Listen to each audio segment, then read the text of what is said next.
ॐ तव कथामृतं तप्तजीवनं कविभिरीरितं कल्मषापहं श्रवणमङ्गलं श्रीमदाततं भुवि गृह्णन्ति ये भुरिदा जना। 1882 14ই ডিসেম্বরের কথা হচ্ছে। আমাদের ব্রাহ্ম সমাজের বিজয় কৃষ্ণ গোস্বামী তিনি আছেন, অন্যান্য ভক্তরাও আছেন। ঠাকুর তাদের সঙ্গে কথা বলছেন। বিজয় কৃষ্ণ জিজ্ঞাসা করছেন ঠাকুরকে, মহাশয়, ব্রাহ্ম সমাজে যে উপদেশাদি হয় তাতে কি লোকের পরিত্রাণ হয় না? শ্রীরামকৃষ্ণ, মানুষের কি সাধ্য অপরকে সংসার বন্ধন হতে মুক্ত করতে, সংসার বন্ধন থেকে মুক্ত করে? যার এই ভুবন মোহিনী মায়া, তিনি সেই মায়া থেকে মুক্ত করতে পারেন।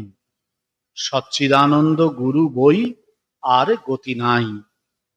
যারা ঈশ্বর লাভ করে নাই, তারা আদেশ পায় নাই, যারা ঈশ্বরের শক্তিতে শক্তিমান হয় নাই, তাদের কি সাধ্য জীবের ভববন্ধ মোচন করে?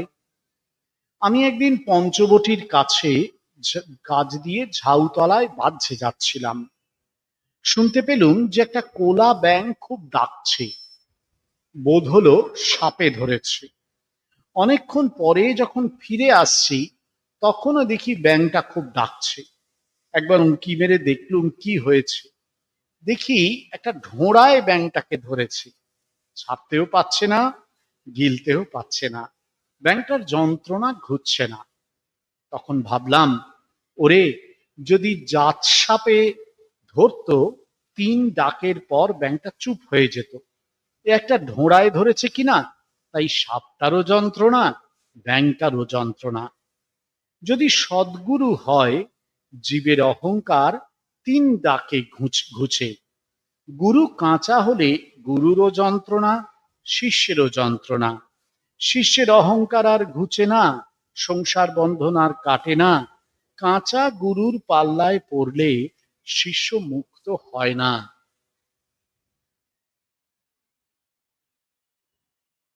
বিজয়কৃষ্ণ ব্রাহ্ম সমাজের আচার্য রূপে কাজ করতেন, কিন্তু ঠাকুরের প্রতি তার ভক্তি ছিল অগাধ। ঠাকুরকে তাই জিজ্ঞাসা করছেন যে, এই যে ব্রাহ্ম সমাজে সবাই উপদেশ দেন আচার্যরা, তা যারা সেই উপদেশ শুনছে তাদের কি সেই উপদেশ শুনে মুক্তি হবে না? মুক্তি হওয়ার কথা। উপদেশ তো শুনছেন, সবাই উপদেশ পাচ্ছেন, উপদেশ শুনছেন, ভালো কথা শুনছেন, ভগবানের কথা শুনছেন। ঠাকুর কিন্তু খুব স্পষ্ট, তিনি বলছেন সাধারণভাবে সম্ভব নয়। তার কারণ কি? কারণ এই যে আমরা যারা সাধারণ মানুষ, আমাদের সাধ্য নেই কেবলমাত্র উপদেশ দিয়ে অন্যকে সংসার বন্ধন থেকে মুক্ত করা। মুক্তি একমাত্র দিতে পারেন কে? সচ্চিদানন্দ গুরু। তাঁরই এই ভুবন মোহিনী মায়া। মায়া তো তাঁর ছাড়া আর কারণ নয়। তিনি ঈশ্বর, তিনি মায়াধীশ, মায়ার অধীশ্বর তিনি, এবং মায়াকে নিয়ন্ত্রণ করছেন তিনি। ইন্দ্র মায়াভিপুরূপ জায়তে, শাস্ত্র বলছেন তিনি এই ভুবন মোহিনী মায়া সৃষ্টি করেছেন। স্বভাবতই তিনি কেবলমাত্র পারবেন এই মায়ার বন্ধন কাটাতে, মায়ার থেকে মুক্তি দিতে। আমরা যারা মানুষ, আমরাও তো একই মায়ায় পড়ে আছি। মায়ার মধ্যে থেকে আমরা কেমন করে মায়ার থেকে মুক্তি দিতে পারি? এ সম্ভব নয়। ঠাকুর একটি মজার দৃষ্টান্ত দিয়েছেন, বলছেন একটা ব্যাঙকে একবার একটা ঢোড়া সাপে ধরেছিল। ঢোড়া সাপটা ব্যাঙটাকে গিলে যে খেয়ে নেবে, এটা পারছে না। আর ব্যাঙটাও মানে না পারছে বাঁচতে, না পারছে মরতে। ও ঢোড়ার মুখে রয়েছে আর মাঝে মাঝে চিৎকার করছে। আর ঢোড়াটাও ব্যাঙটাকে তো অনেকটা গিলেছে কিন্তু পুরোটা গিলতে পারছে না। ঢোড়াটারও খুব যন্ত্রণা আর ব্যাঙটারও যন্ত্রণা, দুজনেরই যন্ত্রণা। সাধ্য নেই ঢোড়া সাপটার যে ব্যাঙটাকে গিলে খায়। ওদের শাস্ত্র খুব সুন্দর বলেছেন, দ্রন্দম্যমানা পরিয়ন্তি মূঢ়া অন্ধেনৈব নিয়মানা যথান্ধা। একজন যিনি চোখে দেখতে পান না, তিনি যদি আরেকজন অন্ধকে পথ দেখাতে যান, তাহলে তার যে সমস্যা তৈরি হয় ঠিক সেটা এই ক্ষেত্রেও প্রযোজ্য। যিনি নিজে মায়া অতিক্রম করে যেতে পারেননি, মায়াকে যিনি নিজের নিয়ন্ত্রণে আনতে পারেননি, যিনি নিজেই মায়ার নিয়ন্ত্রণে পড়ে রয়েছেন, তিনি কেমন করে পারবেন মায়াকে অতিক্রম করে যেতে? তার পক্ষে তো সম্ভব নয় মায়াকে অতিক্রম করে যাওয়া। সচ্চিদানন্দ গুরু কেবল পারেন, তার কারণ তিনি মায়াধীশ, মায়া তার অধীনে, মায়া তাকে নাচাচ্ছে না, তিনি মায়াকে খেলাচ্ছেন, তিনি মায়াকে বলছেন তুমি এটা করো সেটা করো। মায়া সেরকম করছে, মায়া সেরকম ভাবে ঘুরছে। সুতরাং তিনি একমাত্র পারেন, ঈশ্বর স্বয়ং পারেন। না হলে ওই ঢোঁড়া সাপ আর ব্যাঙের মতন অবস্থা হয়। বলছেন গুরু যদি কাঁচা হন, আমরা সবাই যদি আচার্য হতে চাই, হ্যাঁ সবাই উপদেশ দিচ্ছি, ভাবছি বোধহয় আমি এই এখানে কথামৃত পাঠ করছি, আপনারা শুনছেন, আমি যদি ভাবি যে বা আমি একটা বিরাট কিছু উপদেশ দিচ্ছি, ব্যাস গেল সব গোলমাল হয়ে। এ পাঠ করে আমারও যা হচ্ছে আপনাদেরও তাই হচ্ছে। আমরা ভগবানের নাম স্মরণ মনন করছি একই কারণে, উদ্দেশ্যটা এক, ভগবানের সান্নিধ্য পাওয়ার জন্য। ওইটা আমিও চাইছি, আপনিও চাইছেন। একজন শুধু শুনছে আর একজন শুধু পড়ছে, এর বেশি কিচ্ছু নয়। এইটি ঠাকুর বলছেন যে আমরা যেন মনে না করি যে আমরা ভগবানকে, ভগবানের সমকক্ষ হয়ে গিয়েছি, সেটা হতে পারবে না। তখন বিজয়কে বলছেন, মহাশয় কেন আমরা এরূপ বদ্ধ হয়ে আছি, কেন ঈশ্বরকে দেখতে পাই না? ঠাকুর বলছেন জীবের অহংকারী মায়া, এই অহংকার সব আবরণ করে রেখেছে। আমি মোলে ঘুচিবে জঞ্জাল। যদি ঈশ্বরের কৃপায় আমি অকর্তা এই বোধ হয়ে গেল, তাহলে সে ব্যক্তি তো জীবনমুক্ত হয়ে গেল, তার আর ভয় নাই।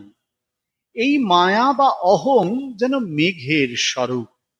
সামান্য মেঘের জন্য সূর্যকে দেখা যায় না, মেঘ সরে গেলেই সূর্যকে দেখা যায়।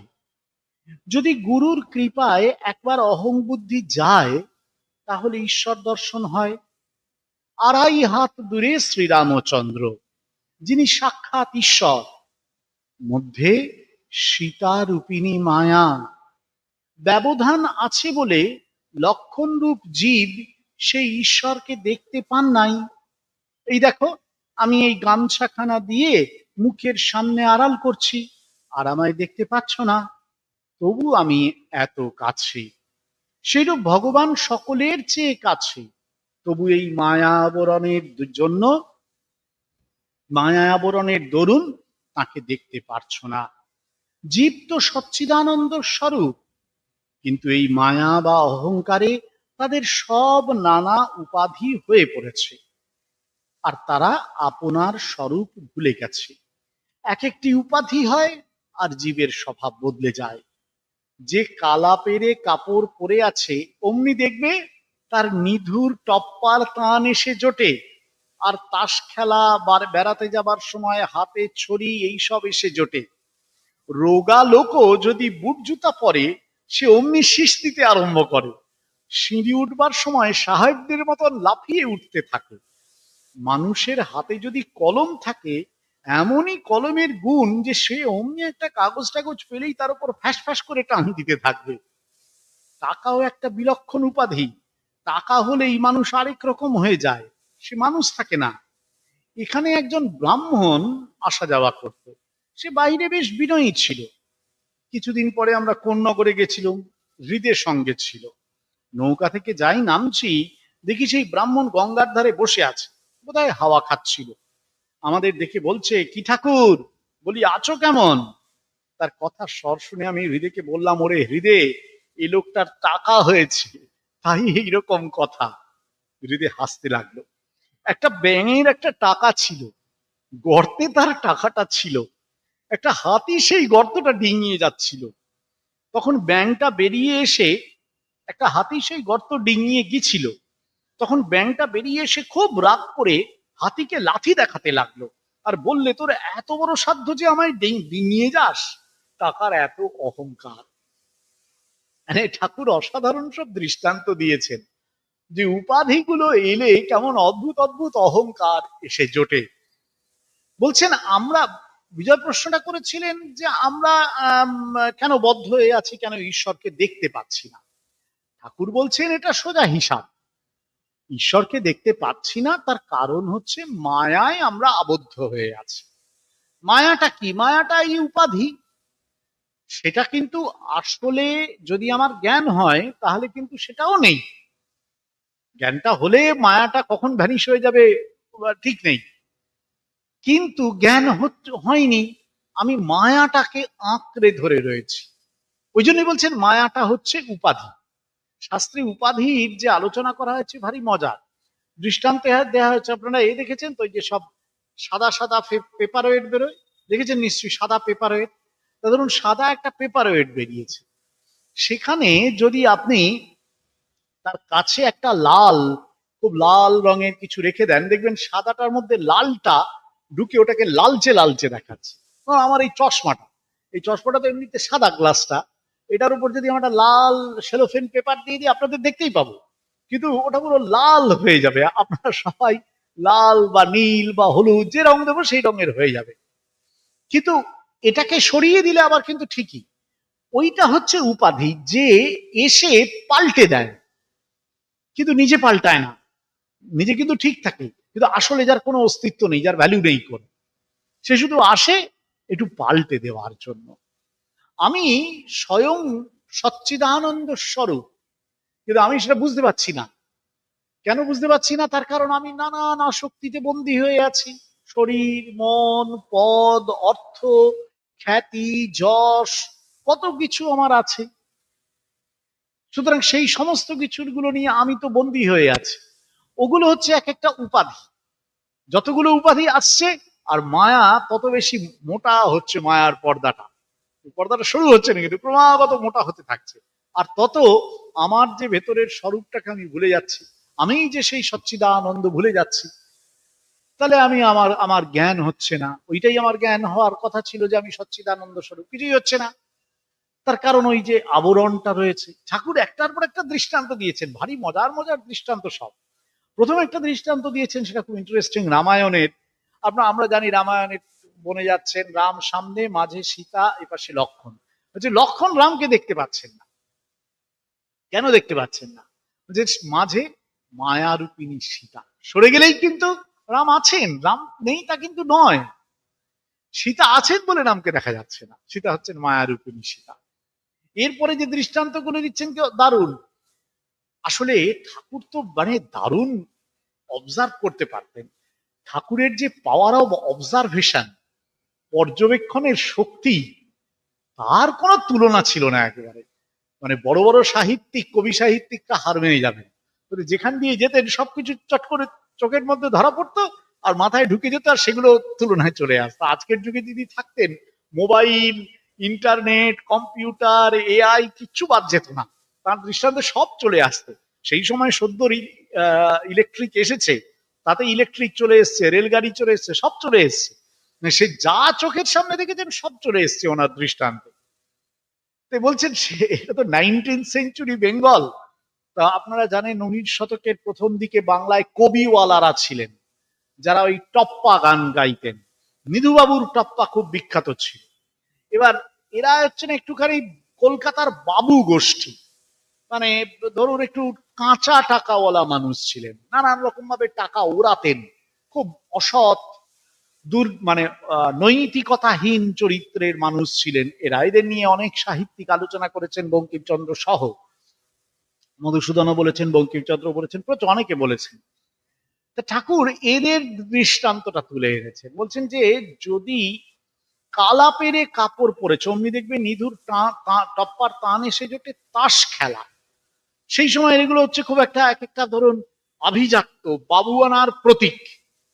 কালো পেরে কাপড়, যেতে যেতে নিধুবাবুর টপ্পা, তাস খেলা, তারপর ছড়ি ঘোরানো, এই সবগুলো একটা ছড়ি নিয়ে যাবে। ছড়ি মানে সে হাঁটতে পারছে না সে কিন্তু নয়, ওটা হচ্ছে তার একটা মানে বলতে পারেন অ্যারিস্টোক্রাসির তা একটা মানে আভিজাত্যের একটা প্রতীক হচ্ছে ছড়ি। সেই সময় ছিল, ছড়ি ঘোরাতে ঘোরাতে ঘোরাতে ঘোরাতে যাচ্ছেন। আচ্ছা, তারপরে এটা একটা দৃষ্টান্ত হলো। দ্বিতীয় দৃষ্টান্ত মানে বুট পরা। আমাদের দেশে তো বুট পরাটা ছিল না, আমরা খরম পরতাম বা এমনি অন্যান্য সব জুতো টুতো সব নানান রকমের ছিল। সাহেবরা আমাদের বুট পরা শিখিয়েছে।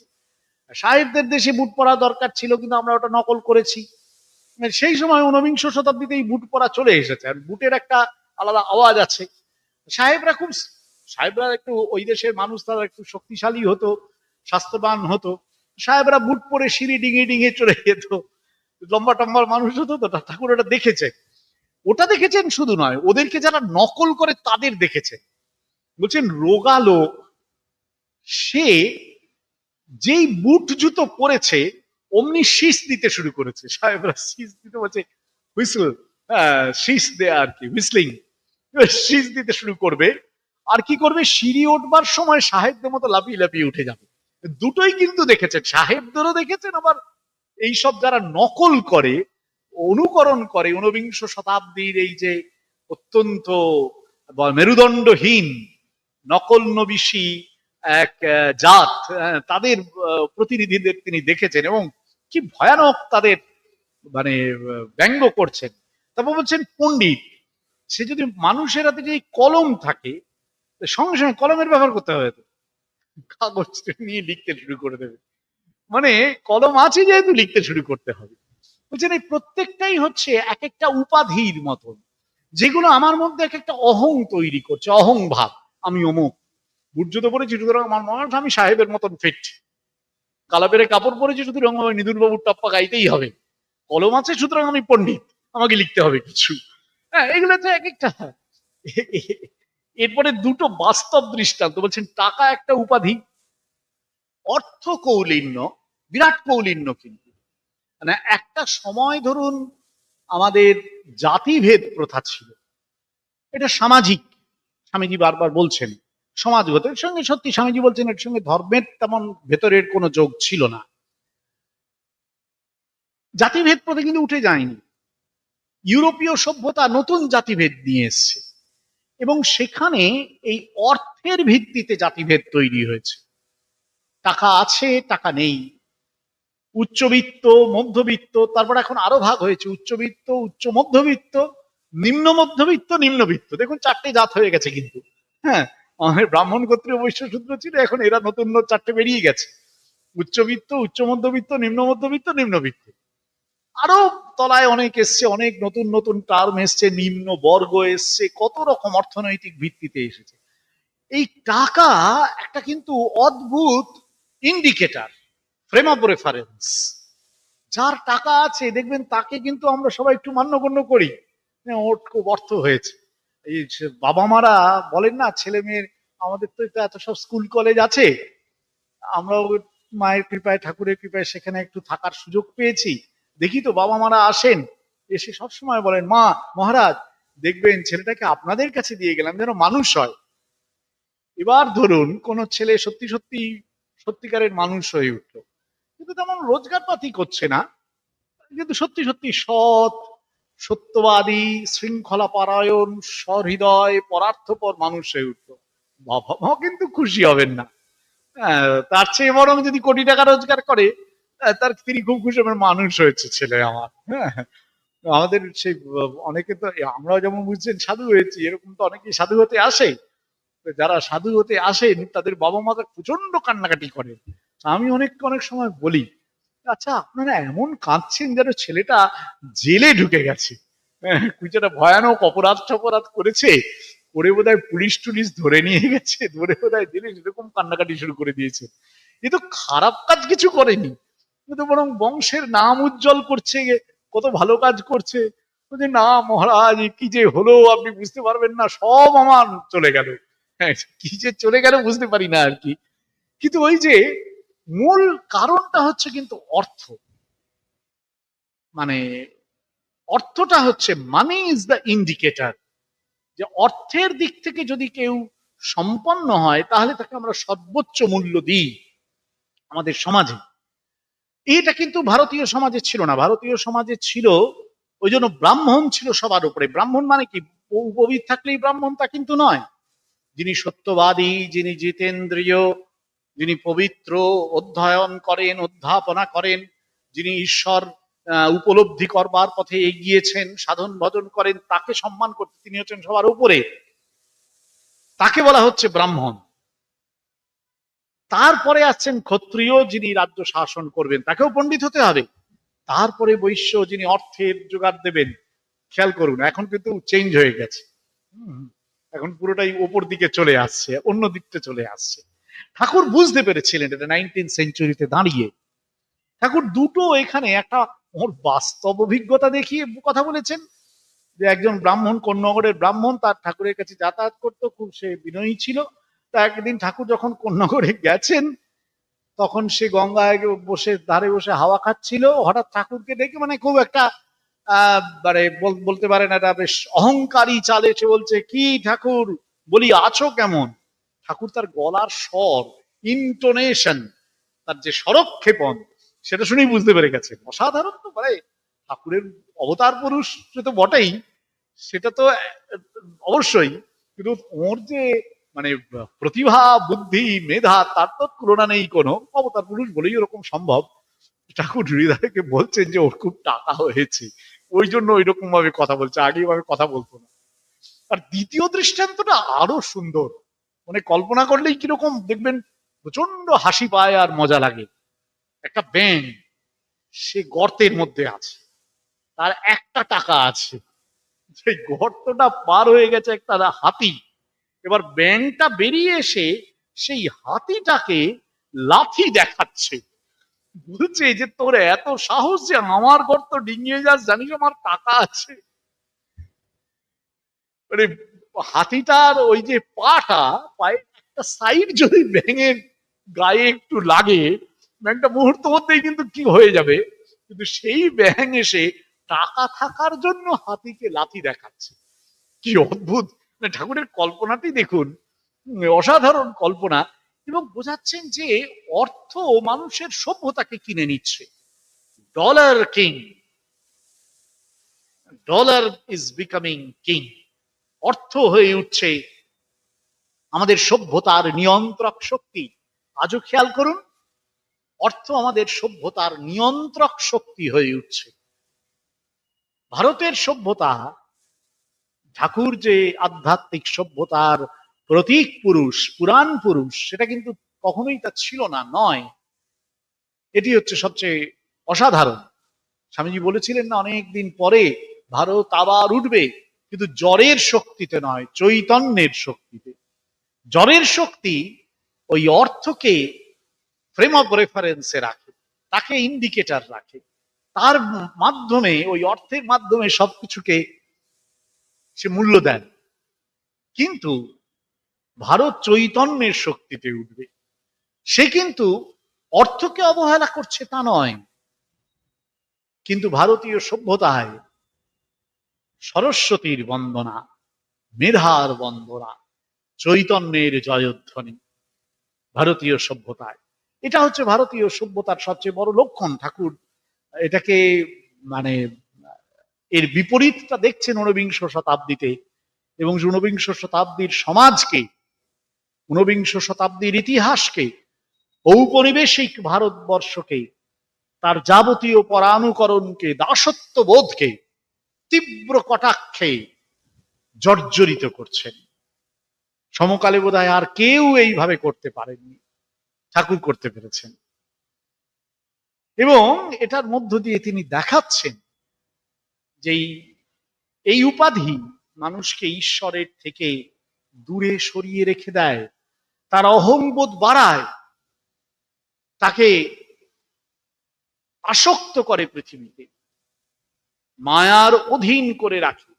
সে তখন ঈশ্বরকে পায় না। আমরা যতক্ষণ এই অর্থকে, এই উপাধিকে, যশ খ্যাতি এগুলোকেই শেষ শেষ অবলম্বন করব, তখন কিন্তু আমরা কিছুতেই ভগবানকে পেতে পারবো না। জ্ঞান লাভ হলে অহংকার যেতে পারে, জ্ঞান লাভ হলে সমাধিস্থ হয়, সমাধিস্থ হলে তবে অহং যায়। সে জ্ঞান লাভ বড় কঠিন। বেদে আছে যে সপ্তভূমিতে মন গেলে তবে সমাধি হয়, সমাধি হলেই তবে অহং চলে যেতে পারে। মনের সচরাচর বাস কোথায়? প্রথম তিন ভূমিতে, লিঙ্গ, গুহ্য, নাভি। সেই তিন ভূমি। তখন মনের আসক্তি কেবল সংসারে, কামিনী কাঞ্চনে। হৃদয়ে যখন মনের বাস হয় তখন ঈশ্বরীয় জ্যোতি দর্শন হয়। সে ব্যক্তি জ্যোতি দর্শন করে বলে একই একই। তারপর কণ্ঠ, সেখানে যখন মনের বাস হয় তখন কেবল ঈশ্বরীয় কথা কহিতে ও শুনিতে ইচ্ছা হয়। কপালে, ভ্রু মধ্যে মন গেলে তখন সচ্চিদানন্দ রূপ দর্শন হয়। সেই রূপের সঙ্গে আলিঙ্গন স্পর্শন করতে ইচ্ছা হয়, কিন্তু পারে না। লণ্ঠনের ভিতর আলো দর্শন হয়, কিন্তু স্পর্শ হয় না। ছুঁই ছুঁই বোধ হয়, কিন্তু ছোঁয়া যায় না। সপ্তম ভূমিতে মন যখন যায় তখন অহং আর থাকে না, সমাধি হয়। বিজয়, সেখানে পৌঁছিবার পর যখন ব্রহ্মজ্ঞান হয় মানুষ কি দেখে? সপ্তম ভূমিতে মন পৌঁছিলে কি হয় মুখে বলা যায় না। জাহাজ একবার কালাপানিতে গেলে আর ফিরে না, জাহাজের খপর আর পাওয়া যায় না। সমুদ্রের খপরও জাহাজের কাছে পাওয়া যায় না। নুনের ছবি সমুদ্র মাপতে গিয়েছিল, কিন্তু যাই নেমেছে অমনি গলে গেছে। সমুদ্র কত গভীর কে খবর দিবে? যে দিবে সে মিশে গেছে। সপ্তম ভূমিতে মনের নাশ হয়, সমাধি হয়। কি বোধ হয় মুখে বলা যায় না। যে আমিতে সংসারী করে, কামিনী কাঞ্চনে আসক্ত করে, সেই আমি খারাপ। জীব ও আত্মার প্রভেদ হয়েছে এই আমি মাঝখানে আছে বলে। জলের উপর যদি একটা লাঠি ফেলে দেওয়া যায় তাহলে দুটো ভাগ দেখায়, বস্তুতে এক জল, লাঠিটার দরুন দুটো দেখাচ্ছে। অহংই এই লাঠি, লাঠি তুলে লাও সেই একই জল থাকবে। বজ্জাত আমি কে? যে আমি বলে আমায় জানি না, আমার এত টাকা, আমার চেয়ে কে বড় লোক আছে। যদি চোরে 10 টাকা চুরি করে থাকে প্রথমে টাকা কেড়ে লয়, তারপর চোরকে খুব মারে, তাতেও ছাড়ে না, পাহারালো আর ডেকে পুলিশে দেয় ও মেয়াদ খাটায়। বজ্জাত আমি বলে জানি না, আমার 10 টাকা নিয়েছে, এত বড় আস্পর্ধা। সে হচ্ছে বজ্জাত আমি। ভগবান গীতা মুখে ভারী সুন্দর বলেছেন যে ভোগী মানুষের লক্ষণটা কি। সে কি বলে? ইদমাদ্য মায়া লব্ধম, ইদম প্রাপ্স্যে মনোরথম, ইদমস্তি ইদমপি মে ভবিষ্যতি পুনর্ধনম। যে ভোগ করতে চায় সে এটা বলে সব সময়, ইদমাদ্য মায়া লব্ধম, আজ আমার এতটা লাভ হয়েছে। ইদম প্রাপ্স্যে মনো, আজকে আমার এতটা লাভ হয়েছে, এটাতেই কি আমি সন্তুষ্ট? মোটেই না, আরো তো চাই, নাহলে চলবে কি করে? ইদম প্রাপ্স্যে মনোরথম, আমাকে আরো পেতে হবে।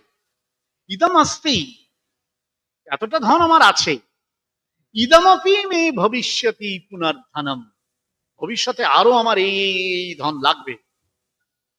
অর্থাৎ সবসময় একটা ক্যালকুলেশন তার চলে, কেমন করে সে সম্পদকে বাড়াতে পারে, অর্থকে বাড়াতে পারে, ঐশ্বর্যকে বাড়াতে পারে, ভোগকে বাড়াতে পারে।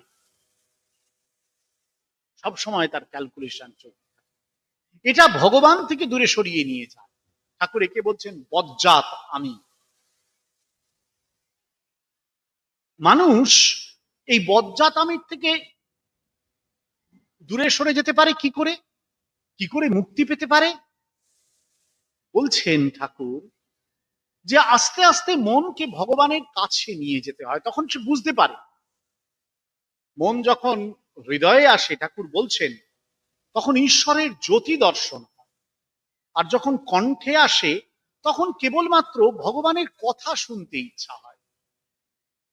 তারা শুধু ভগবানের নাম গুণগান করে, ভগবানের কথা ছাড়া অন্য কথা ভালো লাগে না। তমেবৈকম জানথ আত্মানম অন্যা বাচা বিমুঞ্চথা অমৃতস্য এষ সেতুঃ। কেবল তাকেই জানতে ইচ্ছা হচ্ছে, অন্য কথা ছেড়ে দাও, ভাল লাগছে না অন্য কথা। ঠাকুর বলছেন কাশী গিয়েছিলেন, কাশীতে তার খুব খারাপ লেগেছিল। বলছেন কাশীতে গিয়েও দেখি কয়েকজন লোক, তারা শুধু বিষয়ের কথা বলছে। বলে আরে তীর্থে এসেছো, সেখানেও বিষয়ের কথা বলছে, তাহলে কাশীতে এলো কি করতে, তীর্থে এলো কি করতে? তীর্থে গেলে তো ভগবানের নাম করবে, এটা করছি না। আমরা তীর্থে গিয়েও শুধুমাত্র বিষয়ে ভোগে মেতে আছি, অত্যন্ত খারাপ লাগছে ঠাকুরের। ভগবানকে যে ভালোবাসে, ভগবানের ভালোবাসা বাড়লে ক্রমে করে তার মন ওপরের দিকে উঠবেই, সংসারে আসক্তি থেকে সে মুক্তি ধীরে ধীরে পাবেই, এবং শেষে যখন তার সমাধি হবে, একেবারে ভগবত দর্শন হয়ে যাবে, তখন কোনো আর অসুবিধা নেই। যেই মুহূর্তে তার ভগবত দর্শন হবে, ব্যাস, তখন একেবারে সে সেই ভগবানের সঙ্গে নিজের যে একাত্মতা, সেটিকে অনুভব করতে পারবে। সেখানে তার একেবারে একটা মানে সংযোগ তৈরি হয়ে যাবে, অবিনশ্বর সংযোগ তৈরি হয়ে যাবে। এবং সেখান থেকে সেখানে গেলে কি হয় সেটা কেউ বলতে পারবে না। ঠাকুর ওই জন্য বলেছিলেন ব্রহ্ম উচ্ছিষ্ট হয়নি। কেন বিদ্যাসাগর মশাইকে বলেছিলেন? কেন? তার কারণ ব্রহ্ম কি তাকে মুখে বলা যায় না, সেই উপলব্ধি করা যায় না। মানে উপলব্ধি করা যায়, উপলব্ধিটাকে ভাষায় প্রকাশ করা যায় না। স্বামীজির অসাধারণ গান আছে, স্বামীজি ঠাকুরের এই কথাটিকে গানে লিখেছেন, আপনারা সবাই জানেন, বিখ্যাত সে গান, অসামান্য গান। স্বামীজির মতন মানুষই পারবেন। নাহি সূর্য নাহি জ্যোতি নাহি শশাঙ্ক সুন্দর, ভাসে বোমে ছায়া সমবেপে বিশ্ব চরাচর, অস্ফুট মন আকাশে জগৎ সংসার ভাসে। এবং সেখানে সেই উপলব্ধি যখন এই জগৎ সংসার পেরিয়ে যখন উপলব্ধিতে পৌঁছাচ্ছি, অবাং মানস গোচরম, বাক্য মনের অতীত, গোচর নন তিনি, বোঝে প্রাণ বোঝে যা। কেবল তখন কেবলমাত্র নিজের প্রাণ দিয়ে বোঝা যায় তিনি কে, মুখে বলা যাবে না, কেবল অন্তরে উপলব্ধি করা যায় তিনি উনি, তিনি আমার হৃদয়ে আছেন, আমি সেই। তখন আর কোনোভাবেই আমি কোনো কথাই বলতে পারবো না, একেবারে সম্পূর্ণ তাতে বিলয় হয়ে যায়। ঠাকুর দৃষ্টান্ত দিচ্ছেন, কালাপানিতে গেলে জাহাজ ফেরে না। নুনের পুতুল সমুদ্র মাপতে গিয়েছিল, ফিরতে পারেনি, কে খবর দেবে? মিশে গেছে। সেখানে বোধে বোধ হয়, প্রতিবোধ বিদিতাম মাতাম অমৃতত্বম বিন্দাতে। প্রতিবোধে বোধে তখন সেই জ্ঞান ও সূর্য যেন উদিত হয়। শুধু তুলনা দিয়ে বোঝানো যেতে পারে, কোনো ভাষায় তাকে প্রকাশ করা যাবে না। সেই উপলব্ধি, সেই সময়কে কিছুতেই বোঝানো যাবে না। এটাই হচ্ছে আলটিমেট রিয়ালিটি, সেখানে আমি পৌঁছই। কিন্তু সাধারণ মানুষ যে যে আসক্ত, সে নিজের দূরে সরে থাকে, তার অহংকার, তার উপাধি তাকে বন্দি করে রেখে দেয়, একটা জগতে একটা সাইডে বন্দি করে রেখে দেয়। সেখান থেকে সে বেরোতে পারে না, কোথাও যেতে পারে না, কোথাও যেতে পারে না। তার কারণ ওই উপাধির মধ্যে সে ডুবে আছে, ওটাতেই তার ভালো লাগছে। ওই ঠাকুর বলেছিলেন না, মালিনী আর মেছুনির গল্প। মেছুনি কিছুতেই ফুলের গন্ধে চুবড়িতে ঘুমোতেই পারলো না, পারবেই না। তার সমস্ত শরীর মন যে ওই মাছের গন্ধেই ভরপুর হয়ে আছে। মাছের গন্ধটা যে খারাপ সেটা বোঝার মতন তার বোধই তৈরি হয়নি। ঠাকুর বলছেন যে আসক্তি, এই বজ্জাত আমি, এই উপাধি আমাকে বন্দি করে রাখে, তার বাইরে যেতেই দেয় না। গেলে তখন আমি বুঝতে পারবো আমি কে। শিব চিদানন্দ রূপ শিবোহম শিবোহম, আমি সেই চিদানন্দ রূপ শিব, আর কেউ নয়। সেই বোধে যখন বোধ হয়, এই বোধটুকু শুধু হয়, মুখে সেটা প্রকাশ করা যায় না, কেউ বলতে পারে না, সবাই যেন চুপ হয়ে যাবে। আজ এই অব্দি থাকুক। ওম শান্তি শান্তি শান্তি। হরি ওম তৎসৎ। শ্রীরামকৃষ্ণ নমস্তে।